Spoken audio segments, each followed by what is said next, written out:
उद्देश्य से नहीं आई थी, आज मैं सुनने के लिए आई थी। पर सर ने बोला शायद आप मार्केटिंग के बहुत अच्छे लीडर्स हैं, वहाँ तक मैं ना पहुँच पाऊँ। जो अचीवमेंट की बात कर रहे हैं उसका पूरा श्रेय राकेश को जाता है, क्योंकि यदि कोई ट्रेनर आपका अच्छा नहीं है तो निश्चित रूप से आप उस गोल को अचीव नहीं कर पाते हो। जैसे आप बोल रहे हैं कि आपके जो अपलाइंस हैं उनके कारण आप यहाँ तक आए हैं, तो वैसे ही हमारी अपलाइन है शायद ही, और बिजनेस में भी शायद अपलाइन वही है, क्योंकि उनके नीचे मैं साइड ले रही हूँ। दूसरी चीज़ ये कि इस एज में ये चीज़ें करना थोड़ा सा मुश्किल था मेरे लिए, परंतु उम्र को हम एक तरफ रख देते हैं, पैर चले ना चले लेकिन आपका मन परिंदा होना चाहिए, तो आप जो है जो भी गोल है उसको अचीव कर पाते हो। एक आपके आत्मविश्वास और आपकी इच्छा शक्ति है जो आपके बिजनेस में आपको देखने मिलती है कि जो जिसको ज़्यादा आत्मविश्वास है वो ऊपर तक पहुंच जाता है। जो बैठ गया, जिसने ये सोच लिया कि हम कुछ नहीं कर सकते, वो वास्तव में कुछ नहीं कर पाता। पहले मैं भी ऐसी सोचती थी कि शायद मैं नहीं कर पाऊँ, लेकिन सौभाग्य था कि मुझे ऐसा पति मिला जो कि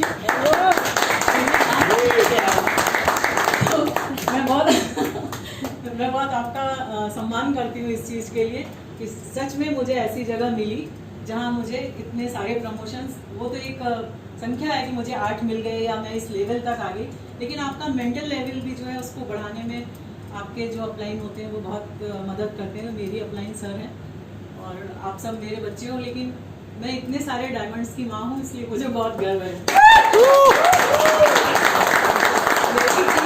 मेरी टीम में इतने सारे लोग हैं, तो वो एक गर्व की मेरे लिए बात है।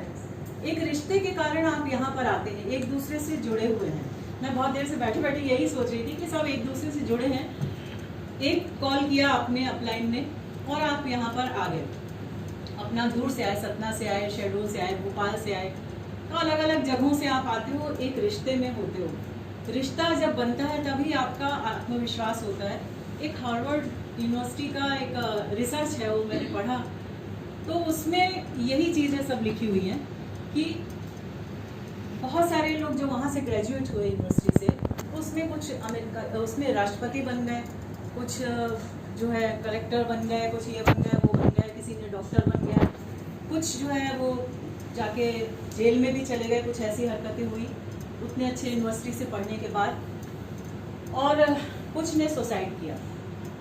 तो यहाँ पर भी हम ये देख रहे हैं कि यही सारी चीज़ें हैं कि कोई यहाँ पहुँचता है, कोई यहाँ पहुँच रहा है, अलग अलग लेवल है हमारा। जब आप एंटर होते हो तब क्या होता है कि हम जैसे कोई चीज़ पढ़ रहे हैं तो होता क्या वहाँ पे 2D, ठीक है, 3D कोई फिल्म आती है तब आप देखते हो, मतलब कोई गहराई तक आप देख रहे हो उस चीज़ को।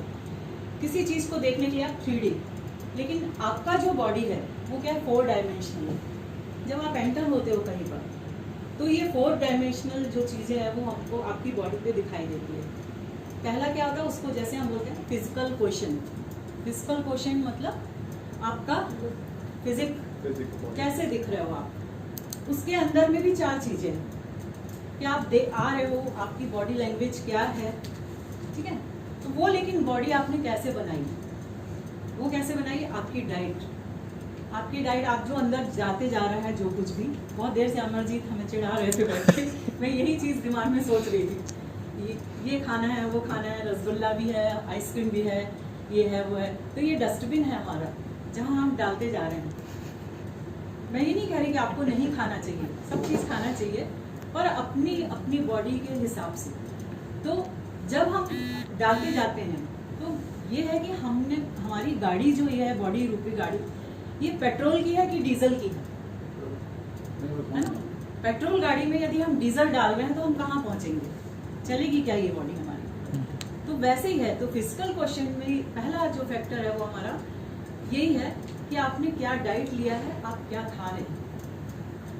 डीजल गाड़ी में पेट्रोल नहीं डलेगा, पेट्रोल गाड़ी में डीजल नहीं से काम नहीं चलेगा। दूसरी चीज़ होती है आपकी एक्सरसाइज। एक्सरसाइज आपको 24 घंटे में कम से कम 1 घंटा जरूर देना है उसके लिए, तब आपके जो है सारे सेल्स जो है वो एक्टिव हो जाते हैं और आप बड़ी से बड़ी बीमारियों के लिए लड़ जाते हो। आपकी इच्छा शक्ति है वहाँ पर जो साथ में काम करती है। तीसरा जो होता है वो साउंड स्लीप।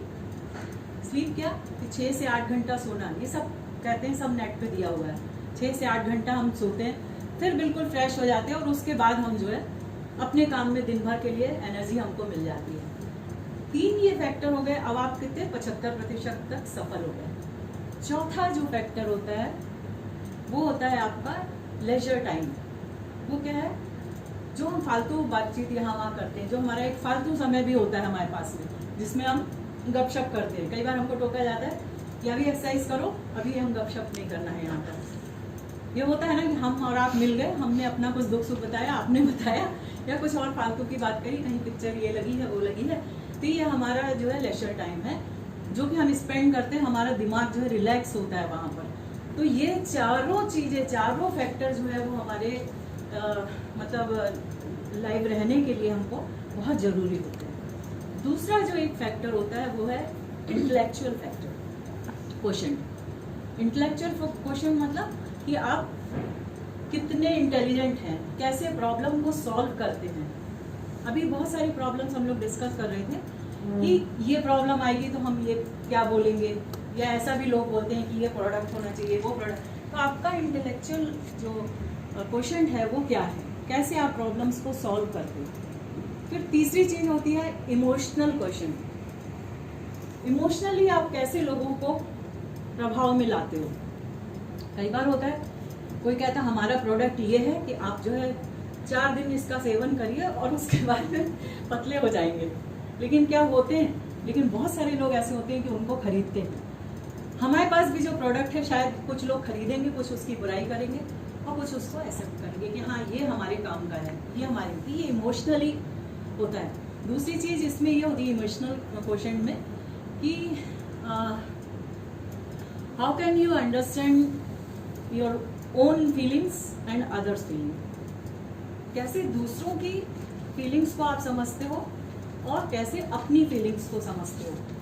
इसमें एक फैक्टर ये होता है इमोशनल क्वोशंट में कि आप गुस्सा जिसको आया तो मतलब उसका इमोशनल क्वोशंट यहाँ पर बिल्कुल हाई है। यदि वो लो है, गुस्सा आता नहीं है या कम आता है या कंट्रोल कर लेता है अपने आप को, तो वो क्या है, उसका क्वोशंट बिल्कुल नीचे होता है, वो समझ जाता है। और दोनों के बीच में जो दूसरे की फीलिंग्स को भी समझ ले, और दोनों आपके और उनके बीच में, मैं नाराज हो गई आपसे, आप भी कुछ बोल रहे हो, मैंने भी कुछ बोल दिया, तू मैं हो रही है, लेकिन यहाँ पर जिसने बैलेंस कर लिया, हस्बैंड वाइफ के बीच में भी यदि आपको गुस्सा आया है और अगले को भी आया और दोनों लड़ रहे हैं, तो तीसरा तमाशा देखता है।